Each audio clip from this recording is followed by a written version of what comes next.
আমার কলিজার বন্ধুরা, তোমরা সবাই কেমন আছো? আশা করছি সবাই অনেক ভালো আছো। আজ তোমাদের জন্য একটি মজাদার গল্প নিয়ে আসলাম। তাহলে চলো বন্ধুরা, বেশি কথা না বলে মূল ঘটনাটি শুরু করি। আমার মা অল্প বয়সে বিধবা হয় না। অনেকটা ভেঙে পড়েন। কারণ মায়ের বিয়ে হওয়ার 4 মাস পর বিধবা হন। আর আমার মা দেখতে অনেক সুন্দরী ছিলেন। বিধবা হওয়ার পর মাকে অনেকে বিয়ের প্রস্তাব দিয়েছে, কিন্তু মা তা কখনো গ্রহণ করেনি। আমার মায়ের একটাই স্বপ্ন ছিল, আর সেটা আমাকে নিয়ে। আমার মা আমার জন্যই দ্বিতীয় বিয়ে করেনি। কিন্তু মায়ের চাহিদা তো চলে যায়নি। আমার মাকে আমি খুব ভালোবাসতাম। আমার বয়স এখন 16 বছর। কিন্তু মা আমাকে জানি এক অন্য রকম সন্দেহ করতে শুরু করল। মা মনে করত, আমি যখনই গোসল করতে বাথরুমে যেতাম মনে হতো যেন কেউ আমাকে দেখছে। সেখানে বাড়িতে আমার 12 বছরের ছেলে ছাড়া আর কেউ থাকত না। আমি বিধবা হয়েছি 4 বছর পার হয়ে গিয়েছিল। তারপর যখন গোসল থেকে বের হতাম, তখন সেখানে কেউ থাকত না। আমার ছেলেকে তার রুমে পড়াশোনা করতে দেখতাম। সেই রকমই একদিন আমি বাথরুমের দরজা বন্ধ করে আমি রুমে ঢুকলাম। তার কিছুক্ষণ পরে আমি একজনকে হাঁটার শব্দ শুনলাম। আমি দেখলাম আমার ছেলে এক হাতে মোবাইল ধরে আছে, আর অন্য হাতে দিয়ে। আমার নাম তাহমিনা। আমি যখন বিয়ে করি তখন আমার বয়স ছিল মাত্র 16 বছর, এবং আমার বিয়েটা ছিল একটি দুর্ঘটনা। কারণ এটি আমার বোনের বিয়ে ছিল এবং আমি আমার বোনের বিয়েতে খুব খুশি ছিলাম। আমি হাসছিলাম এবং নাচছিলাম। কিন্তু আমার বড় বোন খুব বিষণ্ণ ছিল। বিয়ের সময় জানি না কার সঙ্গে বাড়ি থেকে পালিয়েছিলেন। আমরা যখন দেখলাম যে সে তার ঘরে নেই, তখন কন্যা পালিয়ে গেছে বলে আশঙ্কা করা হলো। এটা শুনে সেখানে খুব হইচই পড়ে গেল। যেখানে পালিয়েছে সবাই জানতে পারলে মান সম্মান চলে যাবে। কিন্তু এই বিষয়টি তখনও সবার মধ্যে ছড়িয়ে পড়েনি। আমার বোনের শাশুড়ি চিৎকার করে বলল, চলো ফিরে যাই। সবাই বুঝিয়ে বলছিল যে তুমি ফিরে এলে আমরা কাউকে মুখ দেখাতে পারব না। আমার ভগ্নিপতি সম্ভবত ইতিমধ্যে আমার উপর নজর রেখেছিলেন। তখন তিনি বললেন, তাহলে ছোট বোনের সাথে সম্পর্কটা করিয়ে দাও, যাতে তোমরা সম্মানিত হব এবং আমরাও সম্মানিত হব। এরপরে লোকেরা যা কিছু করবে তা করবে। অন্তত তোমার মেয়ে দিয়ে তো হবে। আমি জানি না আমার বড় বোন কি ভেবেছিল এবং বাড়ি থেকে পালিয়ে গিয়েছিল। কিন্তু তিনি সবাইকে বড় সমস্যায় ফেলেছেন। আমার ভগ্নিপতি সম্ভবত আমাকে পছন্দ করতেন, তাই তিনি তাৎক্ষণিকভাবে তা বললেন। তার মা তাকে থামিয়ে দিয়ে বলেছিল, এটা করো না। আমাদের এমন কোনো বাড়ির সাথে সম্পর্কিত হতে হবে না যেখানে একটি মেয়ে পালিয়ে গেছে। এটা কি ধরনের মানুষ? আমি জানি না তারা কিভাবে তাদের মেয়েদের লালন পালন করেছে, কিন্তু আমার ভগ্নী বললেন, তাকে আমাকে বিয়ে করতে হবে। তখন আমার বয়স ছিল মাত্র 16 বছর। আমার বিয়ে দিয়ে দিল, এবং আমার ভগ্নিপতি, যিনি এখন আমার স্বামী ছিলেন, সে আমার চেয়ে 10 বছরের বড়। আমার বড় বোন পালিয়ে গেল, কিন্তু সে আমার প্রাণ নিয়ে গেল। আমি জানি না সে কোথায় ছিল, কিন্তু সে জন্য আমাকে আমার শ্বশুরবাড়িতে অনেক কিছু শুনতে হয়েছে। আমার মনে হচ্ছিল যেন আমি পালিয়ে আসি। কিন্তু অদ্ভুত ব্যাপার হলো, আমার স্বামী আমাকে খুব ভালোবাসতেন। সে আমাকে এভাবে ধরে রেখেছিল যেন সে আমাকে ভালোবেসে বিয়ে করেছেন। সারাদিন খারাপ কথা শোনার পর যখন আমি স্বামীর কাছে যেতাম, তখন আমার সব ক্লান্তি দূর হয়ে যেত। তিনি আমাকে হাসাতেন এবং আমার খুব যত্ন নিতেন। আমার স্বামীও যদি আমাকে কিছু বলতেন, তাহলে আমি হয়তো আমার জীবন শেষ করে দিতাম। বিয়ের প্রথম বছরে আমি মা হয়েছিলাম। ডাক্তার বলেন শিশুটি ছোট, তাই সে কিছু বলতে পারছে না। আমার স্বামী বললেন, আমি এই শিশুটিকে রাখব না, কারণ আমি আমার স্ত্রীর জীবন বাঁচাতে চাই। কিন্তু আমার শাশুড়ি ধরে চিৎকার করে উঠল এবং সে বলল, তোমার সন্তানের চেয়ে তোমার স্ত্রীকে বেশি দরকার। আমার শাশুড়ি বললেন, তুমি যদি এরকম কিছু করো তাহলে তোমাদের দুজনকেই বাড়ি ছেড়ে চলে যেতে হবে। কারণ বাড়িটি তার নামে ছিল এবং বাড়িটির কেবল আমরা অংশীদার ছিলাম। আমার শ্বশুর জীবিত ছিলেন না। আমার স্বামী ছিলেন একমাত্র সন্তান। আমার স্বামী খুব বিচলিত হয়েছিলেন। 9 মাস ধরে আমার স্বাস্থ্য খুব খারাপ ছিল। একটি সংকটময় সময়ে যখন আমার স্বামীকে জিজ্ঞাসা করা হয়েছিল যে তার স্ত্রী বা সন্তান কি কাকে বাঁচানো উচিত, তিনি বললেন, আমার স্ত্রীকে বাঁচাও। তখন আমার শাশুড়ি বললেন, আমরা শিশুটিকে বাঁচাতে। কিন্তু ডাক্তার বললেন, মেয়েটির স্বামী যা বলবে তাই হবে এবং তার স্বাক্ষরও থাকবে। আমার স্বামী বললেন, আমার স্ত্রীকে বাঁচাও। তবে আমার জীবনে রক্ষা পেয়েছে এবং আমার ছেলে নিরাপদে আছে। আমি বাড়ি ফিরে এলাম। এরপর আমার স্বামী আমার খুব যত্ন নেন। কিছুদিন পর আমার শাশুড়ি মারা যান। বাড়িটি আমার স্বামীর নাম হয়ে যায়। তখন আমার ছেলের বয়স ছিল 4 বছর। আমি আমার ছেলের নাম রাখলাম মাহাতি। আমার শাশুড়ি চলে যাওয়ার পরে আমার স্বামী এবং আমি বাড়িতে খুব সুন্দর জীবনযাপন করছিলাম। কিন্তু আমি জানি না আমাদের সুখী জীবনে কার কুনজর পড়েছিল এবং 4 বছর পরে আমার স্বামী একটি দুর্ঘটনায় মারা গেলেন। এটা ছিল আমার জীবনের সবচেয়ে বড় দুঃখ।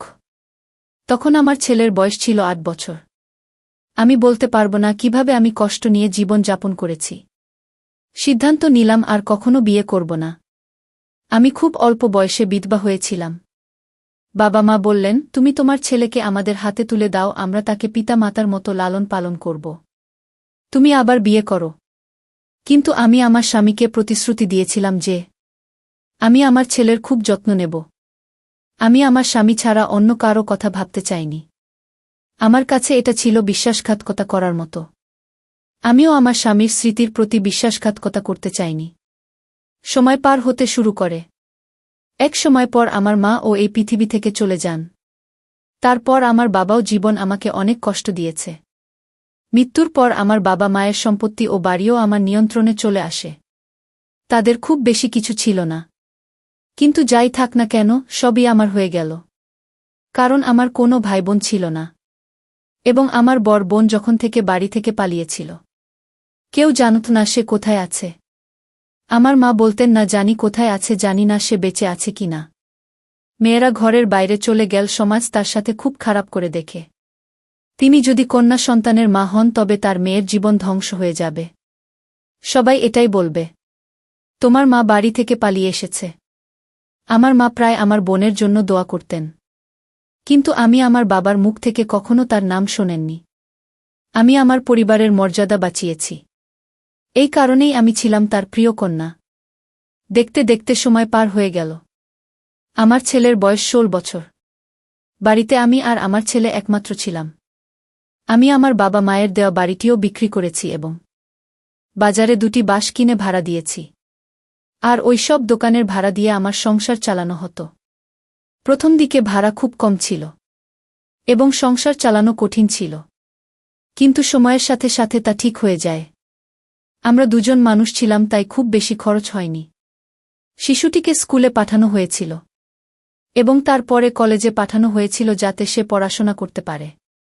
সে যদি ভালো চাকরি পায় তাহলে আমি একটি সুন্দর দেখে পুত্রবধূকে নিয়ে আসব। একা থাকার হৃদয় হঠাৎ আতঙ্কিত হতে শুরু করল।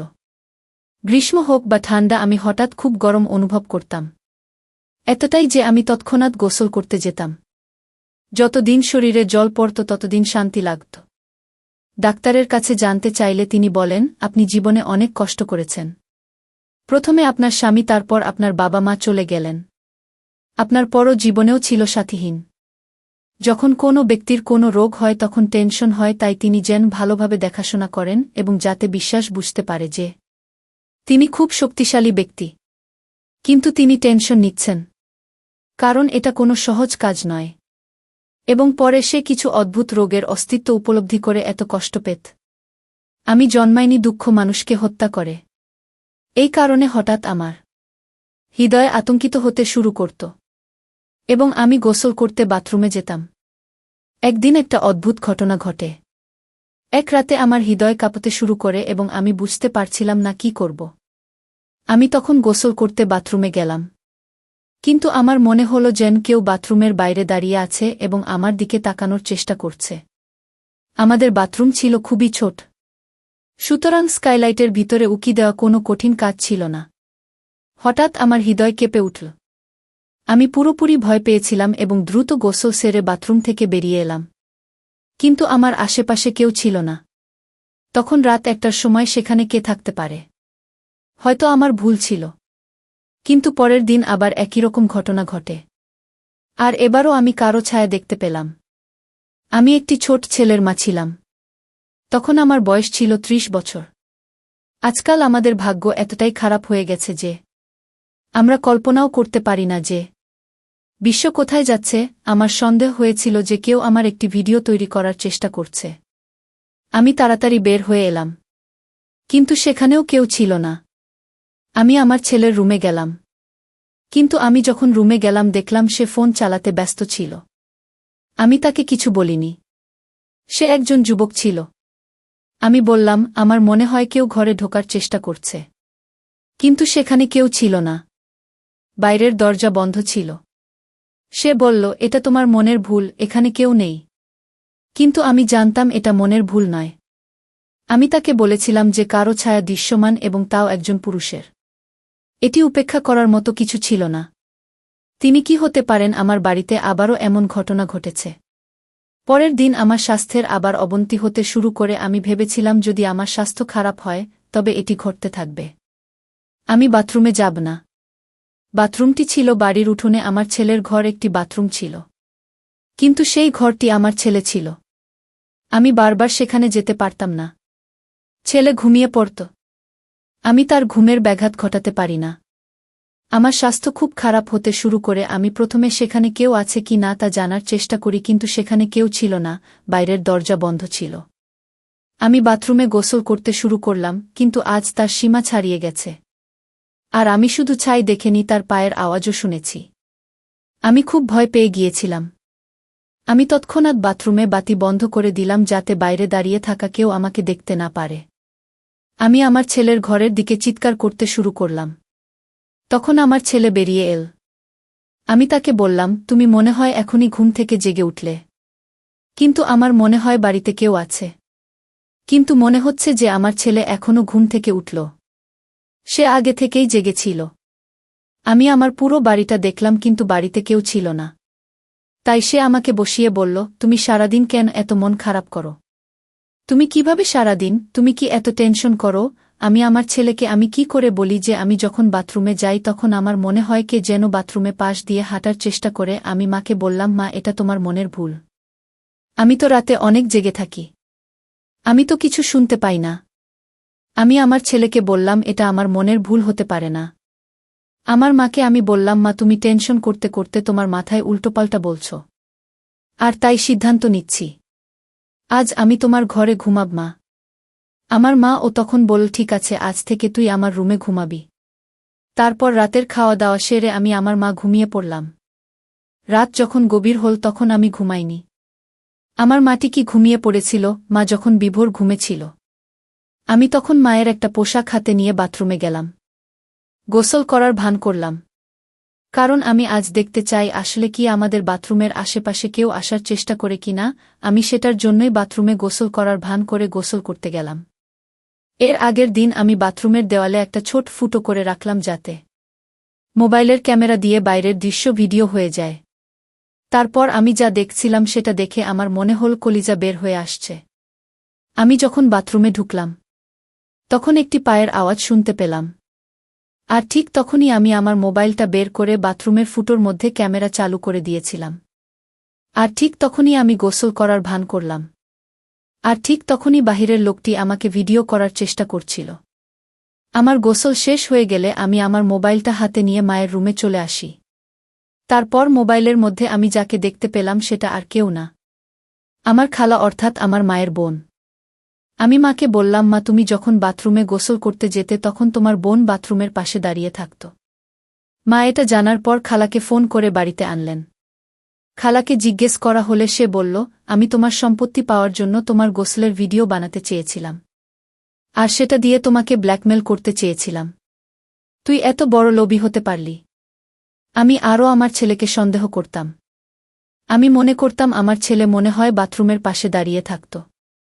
কিন্তু আজ জানলাম আমার ছেলের সঠিক ছিল। আমার বিশ্বাস ছিল কোনো ছেলে তার মায়ের সাথে কোনো খারাপ আচরণ করতে পারে না। বন্ধুরা, সম্পত্তি পাওয়ার জন্য মা হাতির মাকে তার বড় বোন ব্ল্যাকমেল করতে চেয়েছিল। প্রিয় বন্ধুরা, গল্পটি ভালো লাগলে অবশ্যই কমেন্ট করে জানাবেন। আর নিয়মিত এমন আলাদা স্বাদের গল্প শুনতে ভিডিওটিতে লাইক এবং চ্যানেলটিকে সাবস্ক্রাইব করে সাথেই থাকুন। আর হ্যাঁ, নোটিফিকেশন বেলটি অল করে রাখবেন যাতে পরবর্তী গল্প সবার প্রথমে আপনাদের কাছে পৌঁছে যায়। ধন্যবাদ বন্ধুরা। ধন্যবাদ সবাইকে।